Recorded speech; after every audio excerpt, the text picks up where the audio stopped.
The most rewarding things for a perfumer is when you walk in a street and you smell someone who wears your fragrance. That's an amazing feeling. After, if you have the chance to talk to that person, and sometimes they have story behind it. It's like, oh, you know, I wear my perfume when I got married, or that perfume, my mother was wearing it, and it's like, you know, good memory attached to a scent that you created is very rewarding. You know, when you look at a painting, you know what yellow is. You know, there is different shade of yellow, but you know what yellow is. In perfume, it's a little more difficult. Even the most simple thing like a rose. Imagine some people live in big cities and have never smelled a rose. And a rose can be many different roses. So to find a language, a universal language, is one of the most difficult things in perfumery. I like to compare perfume and music, or even painting. It's like, you know, you have to learn your basics.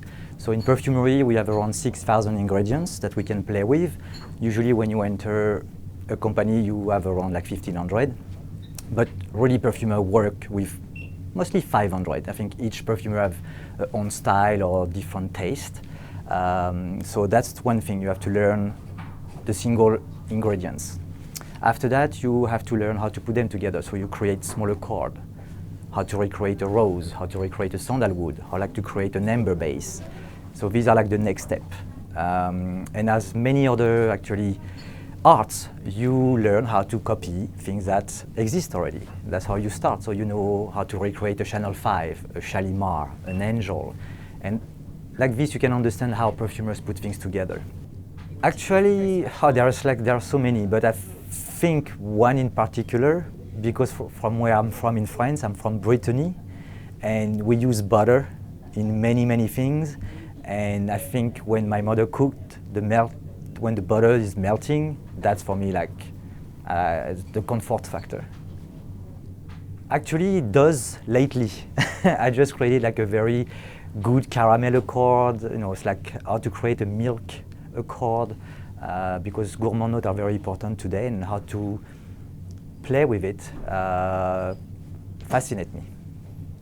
I think, you know, anything can inspire me. I can go to a restaurant one night and have a wonderful dessert where like the chef blended things that, oh my God, I never thought about blending mint and pineapple. And that can trigger an idea for a project. The way I like to work is to create idea before I receive project. And I will always find a place for a good perfume. So like I said before, I'm lucky to have like many, many ideas, and they can come from, like I said, to go to a restaurant. I can go to a museum and looking at a painting, listening to a piece of music. Many things can trigger ideas for me. I think every project is different. Some of them can take a couple of weeks, some can take a couple of years, and some can take one day. You know, like I have some project where I had a wonderful idea and I was able to put it together, and the first shot was the right one. But for some of them, it can take months, years, and I still have ideas that are like 15 years old and still not happy with it. If you let an artist sometimes alone, it doesn't push himself. You know, you need a muse or someone that may trigger an idea and you create something completely new. And for me, usually the best perfume are like a love story.